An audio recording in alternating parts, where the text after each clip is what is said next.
warahmatullahi wabarakatuh. Perkenalkan, nama saya Irfan Taufik Mustari, SPD, MPD. Saya mahasiswa pendidikan profesi guru dalam jabatan batch 3 Universitas Islam Negeri Antasari Banjarmasin dengan mata pelajaran fikih. Nomor induk PPG 2501011300803. Tempat mengajar di MTS Negeri Manokwari, Papua Barat. Hari Senin, tanggal 6 Oktober 2025, saya akan melakukan uji kinerja PPG dalam jabatan batch 3 tahun 2025 dengan praktek mengajar di kelas 9B MTS Negeri Manokwari dengan materi pembelajaran larangan riba dalam agama Islam dengan pendekatan pembelajaran Problem Based Learning atau PBL. Untuk itu, kami sampaikan terima kasih yang setinggi-tingginya kepada segenap Civitas Akademika LPTK UIN Antasari Banjarmasin. Wassalamualaikum warahmatullahi wabarakatuh. Assalamualaikum warahmatullahi wabarakatuh. Waalaikumsalam warahmatullahi wabarakatuh. Pada ketua kelas, Pak Guru minta tolong untuk dipimpin berdoa sebelum kita belajar. Silakan.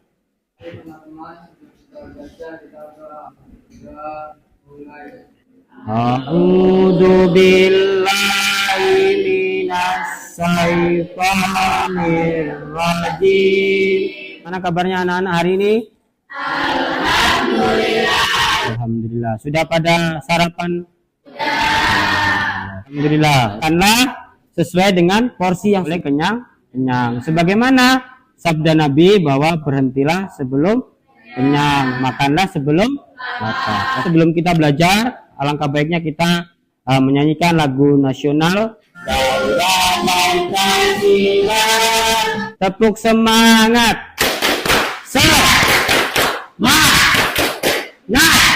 Pertemuan kemarin, minggu kemarin, sudah belajar tentang jual beli, khiyar dan kirot.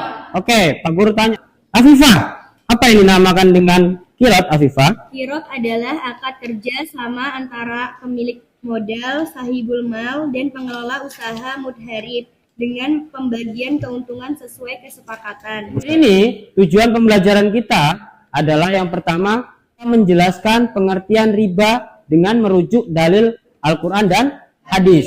Yang kedua, identifikasi jenis-jenis riba. Nah, yang ketiga yaitu menganalisis dampak riba terhadap kehidupan. Riba empat yaitu menyajikan solusi alternatif bebas riba. Itu tadi tujuan pembelajaran kita secara garis besarnya.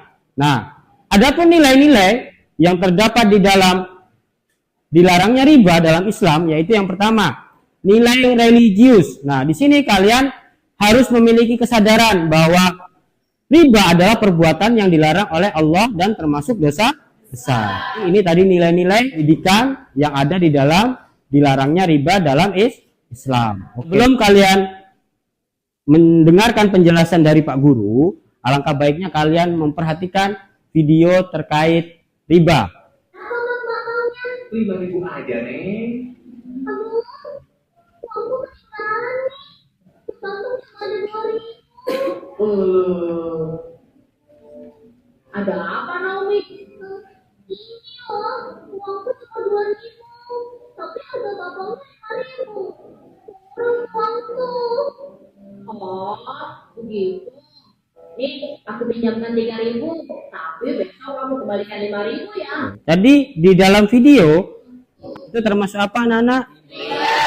Maka dari itu Pak Guru akan menjelaskan tentang riba pada siang hari ini. Yang pertama yaitu tentang pengertian riba. Riba itu secara bahasa artinya tambahan atau kelebihan. Sedangkan pengertian riba menurut istilah yaitu kelebihan atau tambahan pembayaran dalam utang piutang atau jual beli yang disyaratkan sebelumnya bagi salah satu dari dua orang atau pihak yang membuat perjanjian. Oke, dasar hukum riba terdapat di dalam Al-Quran di surat Al-Baqarah ayat 275 yang berbunyi Allah telah menghalalkan jual beli dan mengharamkan riba. Yang kedua, dari hadis Nabi Muhammad SAW dari Jabir radhiyallahu anhu berkata, Afifah pinjam uang ke Barbie. Ber, aku pinjam uangmu 100.000. Terus Barbie, ya nggak apa-apa, tapi besok kamu kembalikan 120 ya. Oke. Afifah menyepakati iya, dan Barbie juga iya. Oke. Dilihat oleh Anisya, dilihat oleh Febrianti, dilihat semua yang dalam satu kelas ini. Terus dicatat oleh kebetulan asistennya Barbie itu David, dicatat. Oh, Afifah hari ini pinjam 100.000, besok kembaliin berapa? 120. Nah, itu kata Rasulullah, sama saja. Yang pinjam, yang meminjami, yang menyaksikan dan menulis itu sama saja, dan dia akan dilaknat oleh Allah dan Nabi Muhammad. Jenis-jenis riba. Pertama, riba fadl. Riba fadl yaitu tukar menukar dua buah barang yang sama jenisnya, namun tidak sama ukurannya yang disyaratkan oleh orang yang menukarnya. Emas sama emas itu satu jenis, perak dengan perak satu jenis, beras dengan beras, misalkan berasnya Zaira beras 5 kilo kualitas super, berasnya Febrianti 10 kilo kualitas dolok, misalkan tuker-tukeran, nggak boleh. Kenapa? Karena satu jenis, seperti itu. Paham? Bagaimana cara mengatasinya? Si Febri beri dulu berasnya si Zaira. Nah, habis itu nanti uangnya yang diterima oleh Zaira dibelikan beras ke Febrianti. Riba qard yaitu meminjamkan sesuatu dengan syarat ada keuntungan atau tambahan dari orang yang dihutangi. Ribayat yaitu riba yang terjadi pada jual beli atau pertukaran yang disertai penundaan serah terima kedua barang yang ditukarkan atau penundaan terhadap penerimaan salah satu barang. Riba nasi'ah yaitu tukar menukar dua barang sejenis maupun tidak sejenis, atau jual beli yang pembayarannya disyaratkan lebih oleh penjual dengan dilambatkan. Riba ini terjadi akibat jual beli tempo. Itu tadi jenis-jenis riba. Yang menghindari riba, pertama dengan jual beli. Jual beli itu harus serupa timbangan dan banyaknya. Yang kedua, harus dibayar secara tunai. Yang ketiga, terima barang dalam ijab qabul sebelum meninggalkan majelis akad. Itu tadi riba. Riba itu mengandung eksploitasi. Itu tadi dampak negatif riba. Hikmah dilarangnya riba. Jauhi dari sikap serakah atau tamak terhadap harta yang bukan miliknya. Itu hikmah yang pertama. Dari penjelasan Pak Guru dan video tadi yang kalian sudah saksikan, ada yang mau ditanyakan? Hari ini Pak Guru akan bagikan KPD dengan menggunakan pendekatan pembelajaran yaitu problem based learning. Jadi kasusnya itu nanti Pak Guru sudah sediakan, per kelompok memiliki kasus yang berbeda-beda. Oke, silakan kalian berkelompok dengan yang sudah Pak Guru bagikan pada minggu yang lalu. Dilihat LKPD-nya. Nah, di situ yang pertama ada identitas kelompok. Nanti kalian tulis nama kelompok dan anggota kelompok. Ada petunjuk belajar. Nah, kalian ada tentang rangkuman materi yang tadi Pak Guru jelaskan dan termasuk yang ada di video. Dan yang informasi pendukung tambahan, termasuk video animasi larangan riba yang Pak Guru masuk buku fikih kalian, dan artikel dari Raihan Akbar yaitu judulnya dampak riba terhadap diri sendiri, masyarakat, dan kehidupan. Silakan kalian kerjakan, nanti hasilnya ditulis di hasil diskusi ini. Ya, paham? Oke, waktunya 15 menit untuk kalian kerjakan. Kalian sambil mengerjakan, Pak Guru akan menilai keaktifan kalian dalam berkelompok pada siang hari ini. Yang Pak Guru nilai yaitu pertama, kognitif kalian. Yang kedua yaitu afektif kalian. Dan yang ketiga yaitu psikomotorik kalian dalam berdiskusi. Ayo, berkelompok 1. Bagaimana, ada kesulitan? Tidak ada. Masih nomor berapa ini? 1. Oh, nomor 2. Oke, baik. Kelompok 3. Sudah nomor berapa, anak? Kelompok 3. Nomor 3. Oke, silakan dikerjakan. Ini diisi nggak? Ya, itu diisi. Jadi kesan dan pesan kalian mengikuti materi pada siang hari ini. Semua kelompok sudah semua? Oke, baik. Kalau sudah, Pak Guru akan memberikan kesempatan kepada kalian untuk mempresentasikan hasil diskusi kalian terkait kasus-kasus yang sudah Pak Guru berikan. Waalaikumsalam warahmatullahi wabarakatuh. 1 untuk kelompok 1. Suatu sore, Barbie dan Nabila, siswi kelas 9 MTS, pergi ke toko perhiasan milik Ibu Koyum. Barbie membawa kalung emas lamanya seberat 7 gram dan ingin menukarnya dengan kalung emas baru yang juga 7 gram.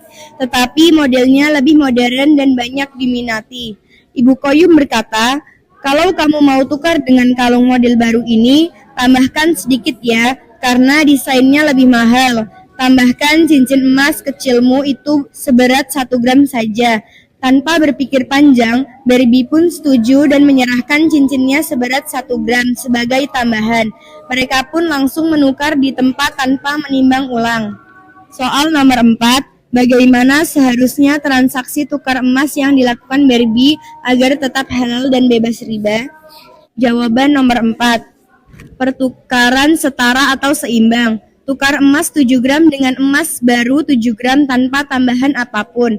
Transaksi jelas dan adil. Jika ingin menambahkan sesuatu, kedua belah pihak harus menyetujui nilai dan tambahan secara adil dan sesuai syariah. Menggunakan prinsip jual beli syariah. Sekian presentasi dari kelompok kami. Wassalamualaikum warahmatullahi wabarakatuh. Baik, nggak ada yang ditanyakan kepada kelompok 1? Nggak ada? Oke, kalau nggak ada kita berikan aplaus kepada kelompok 1. Kepada kelompok 2, Pak Guru beri kesempatan untuk mempresentasikan hasil diskusinya. Assalamualaikum warahmatullahi wabarakatuh. Kami dari kelompok 2 ingin mempresentasikan hasil diskusi kami. Sikril, siswa kelas 9 membutuhkan uang untuk memperbaiki sepedanya yang rusak. Ia pun meminjam uang kepada temannya Denis sebesar 200.000. Denis pun dengan mudah meminjamkan uang itu, tetapi ia berkata, "Tidak apa-apa kamu pinjam, tapi nanti saat mengembalikan tambahkan saja 20.000 ya."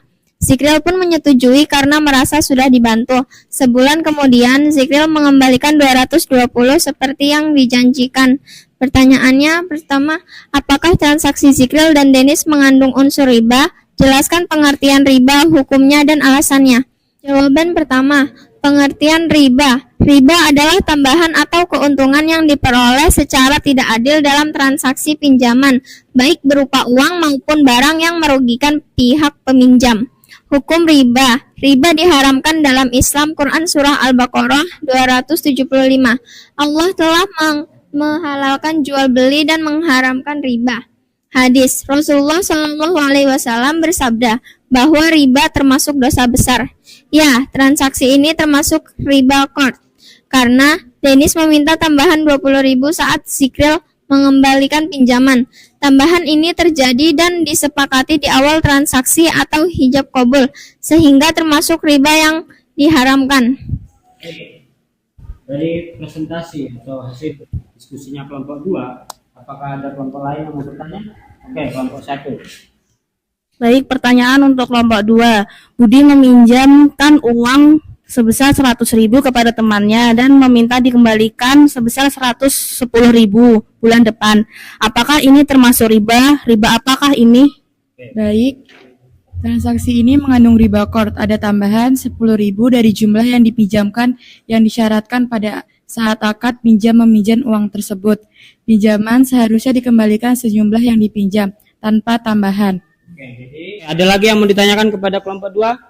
Oke, kalau tidak ada kita beri aplaus kepada kelompok 2. Assalamualaikum warahmatullahi wabarakatuh. Waalaikumsalam warahmatullahi wabarakatuh. Kami dari kelompok 3 akan mempresentasikan tugas kami.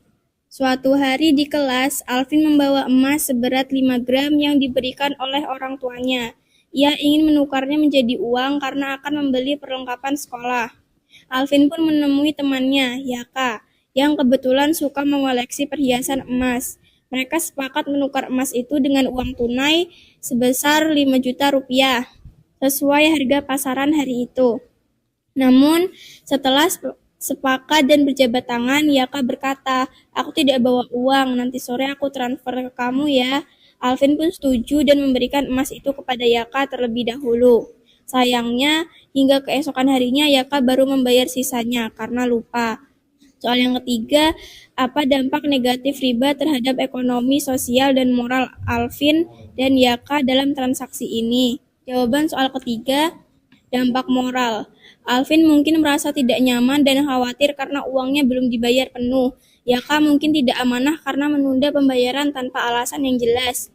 Dampak ekonominya, Alvin mengalami kerugian karena tidak bisa segera menggunakan uang tersebut untuk keperluan sekolahnya. Jika Yaka tidak segera membayar, Alvin bisa kehilangan kesempatan untuk menggunakan uang itu untuk keperluan mendesak lainnya. Dampak sosialnya, hubungan pertemanan antara Alvin dan Yaka bisa terganggu karena masalah utang piutang ini. Kepercayaan Alvin terhadap Yaka bisa berkurang. Wassalamualaikum warahmatullahi wabarakatuh. Waalaikumsalam warahmatullahi wabarakatuh. Kami dari kelompok 4 ingin mempresentasikan hasil kerja kami. Suatu hari Anisha meminjam uang sebesar 40.000 dari temannya Tia untuk membeli alat tulis dan buku latihan. Tia berkata, "Tapi kamu kembalikan minggu depan ya." Saat waktu yang dijanjikan tiba, Anisha belum bisa melunasi pinjamannya karena uang sakunya belum cukup. Anisha pun berkata, "Tia, boleh aku menunda pembayarannya 1 minggu lagi?" Tia menjawab, "Boleh, tapi nanti tambahkan saja 5.000 karena kamu menundanya ya." Yang kedua, jelaskan jenis dan ciri-ciri riba apa yang terjadi dalam kasus di atas. Riba nasi'ah, ciri-ciri pinjaman diberikan tanpa bunga awal dan penambahan uang terjadi akibat penundaan pengembalian, maka dari itu keuntungan bagi pemberi pinjaman tidak sah menurut syariah. Pak Guru tanya, apakah ada hambatan ketika kalian melakukan diskusi pada siang hari ini? Ada? Oke, jadi tidak ada ya. Oke, baik. Hari ini Pak Guru akan mengadakan assessment of learning atau tes sumatif untuk mengukur kemampuan pengetahuan kalian terhadap materi yang sudah Pak Guru jelaskan pada siang hari ini. Jadi satu soal itu kalian jawab dalam waktu 1 menit. Hari ini kita sudah belajar tentang apa saja? Pengertian, hukum, jenis, terus dampak negatif dan hikmah. Oke, baik. Pak Guru tanya, Ridho, yang dimaksud dengan riba itu apa sih? Riba adalah tambahan dalam transaksi pinjaman yang disyariatkan di awal akad.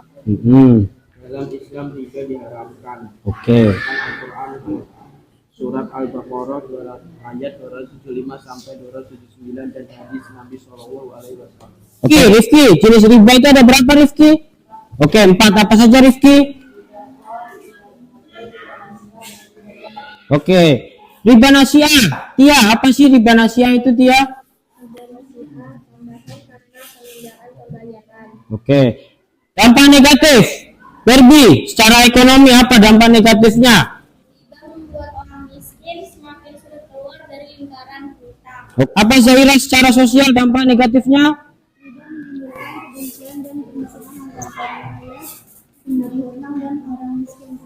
Terakhir, secara moral. Qayyum, apa Qayyum? Secara moral, riba menumbuhkan sifat tamat, hafif, dan tidak peduli terhadap penderitaan orang lain. Solusi bebas riba. Apa saja nih, Am? Oke. Oke.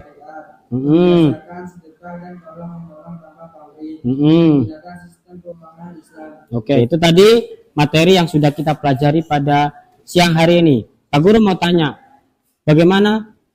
Menyenangkan apa tidak hari ini? Alhamdulillah. Bahwa minggu depan kalian belajar tentang materi apa, anak-anak? Hutang piutang. Jadi untuk pertemuan minggu depan kita akan membahas tentang materi hutang piutang. Sudah cukup untuk pertemuan kita pada siang hari ini? Cukup. Kita sama-sama mengucapkan alhamdulillah dengan bersama.